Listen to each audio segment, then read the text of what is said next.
Hello all of you beautiful people, Jules here for WhatCulture.com, and I want to talk to you today about murder, violence and vehicular devastation, or more specifically those found within the gloriously decadent Grand Theft Auto online community. And honestly, we have to look at this beast of a gaming experience and realise just how far it's come. I mean, seriously, when this started out, it was relatively bare bones and knuckled down. I mean, sure, you could rob and explode your way across the map with friends, but it was lacking a lot of content beyond this. Nowadays, it's like strapping your brain to a matrix made of LSD, as it's so over the top, so in your face, and now everything explodes. Plus, it's made an absolute shed load of money, with it raking in $500 million in microtransactions alone and continuing to remain near the top of the best-selling list nearly 6 years after its release. However, it's not perfect. I mean, nothing is, not even me. I mean, that's hardly a surprise, though. I make mistakes all the time. I mean, just look at Ewan. And with Red Dead Redemption 2 Online also suffering from a bit of a janky launch, it's clear that Rockstar needs to learn some lessons and make sure that they include these features, which we've lovingly put into a list together for you. I'm Jules, this is WhatCulture.com, and these are the 7 new features Rockstar must include in GTA 6 Online. Number 7. Working on disabling griefers. As proved in Red Dead Redemption Online 2, Rockstar still has an issue with reining in the more destructive and violent players to their communities. Now, everyone accepts that at some point in the wilderness or the urban jungle, you're going to get shot by someone for no better reason than that they want your t-shirt or what's left in the crispy remains of your wallet. However, what needs to be sorted from the off is that griefers, aka players who intentionally set out to kill you again and again, going out of their ways to follow and engage you, need to face some form of punishment, or failing that the player being attacked is able to simply do away with them. It's a massive bane to players looking to do things other than hide out and wait for people to get bored and leave, and so having a system in place to balance things, or simply chuck all the louts in with the cheaters as they ended up doing in GTA 5, should be in place from the start. Now, Red Dead Redemption 2 now offers a feature that did allow you to roam free without being attacked, and in GTA 5 you can turn on passive mode, but that blocks you from certain missions that pay very well and are jobs that don't appear in private lobbies either, meaning that if you're playing it safe, you're actually choosing to play it poor. Adding in an alternative is a safety net of sorts that would help the community overall, as you know what people do when online experiences become a case of being poked again and again? They simply stop playing.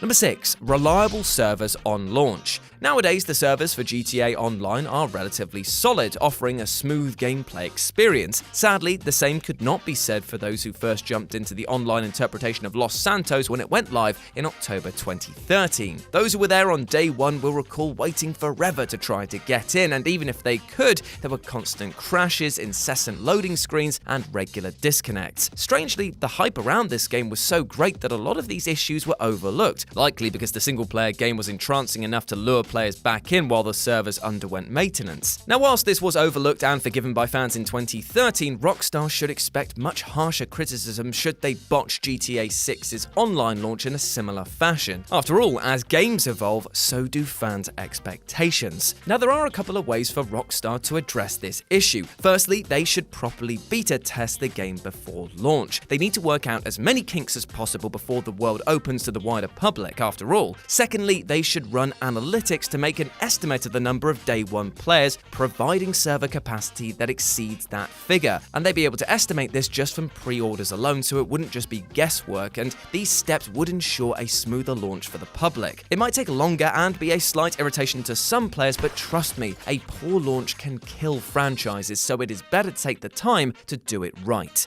Number 5. A comprehensive story. The story aspect to GTA 5 Online was almost non-existent. Other than the opening, there's not much to go by. There were some early mission cutscenes used to justify sending players on certain jobs, but they were mostly left to their own devices right away. Now, arguably, this was an understandable move from Rockstar, given that they'd already written a lengthy offline campaign, but the trailers leading up to the release of this online portion sure did paint the experience as being something at least somewhat led by a narrative thread. Red Dead 2 Online Online has toyed with this idea, adding in a story of a convict freed and now working off a debt, and immediately it's been more engaging than that of its modern-day predecessor in that aspect. With the setting of GTA, Rockstar could write a crazy and hilarious story for the online campaign, doing away with any sense of realism or grounding that might be established in the single player to better reflect the, hellscape that is lasers and flying cars that is now the online portion. This splitting of the two offerings by sense of tone would appease both sides of the crowd, and if they leaned into the idea of you actually playing a video game within the GTA world in order to explain all the madness that goes on, who knows how far they could continue to push the boundaries of the experience.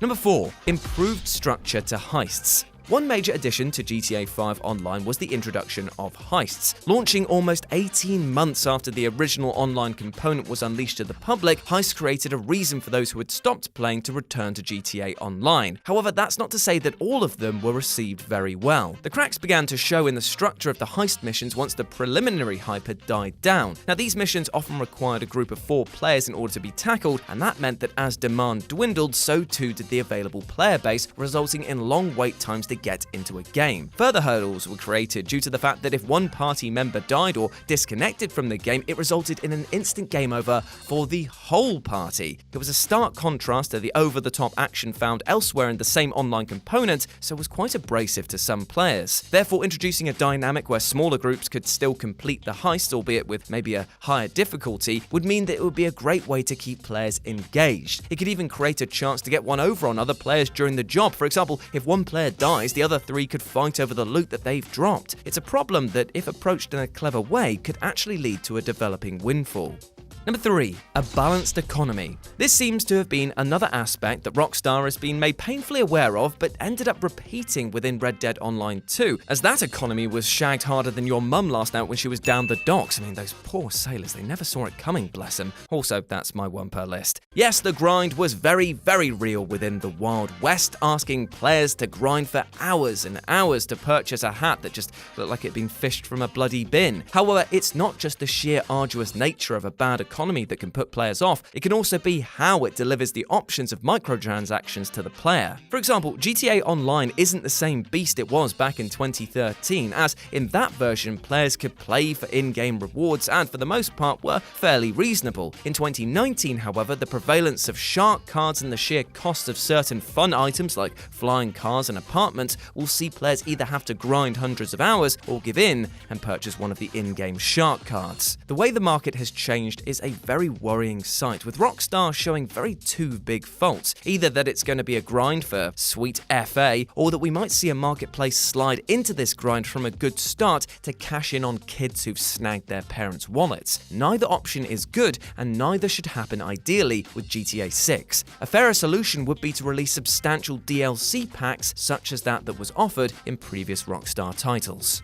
Number 2. Lobby choices for different playstyles. As stated before, GTA Online is totally different to how it was back in the day, and the sight of monster trucks, jets, and other ridiculous scenarios are now common across the Los Santos skyline. But what if you're not into that? What if you don't want to have your pristine moped chosen for target practice by a Harrier jet? What if Rockstar addresses a request that a lot of fans have been positing, which is to add more lobby functionality to tailor your experience? Imagine a lobby where some of the more out there concoctions were limited or outright disabled, or one that could switch off certain guns, cars, and weapons. This could allow players wanting a semi-realistic experience a haven online, while still allowing those looking to race above the skies their own lobbies as well. It would address some complaints, allow those looking to get crazy with their own carnival of destruction a place to let loose, and possibly help keep the player base slightly less toxic in the long run. Not bad, right? From what might just be simple tweaking.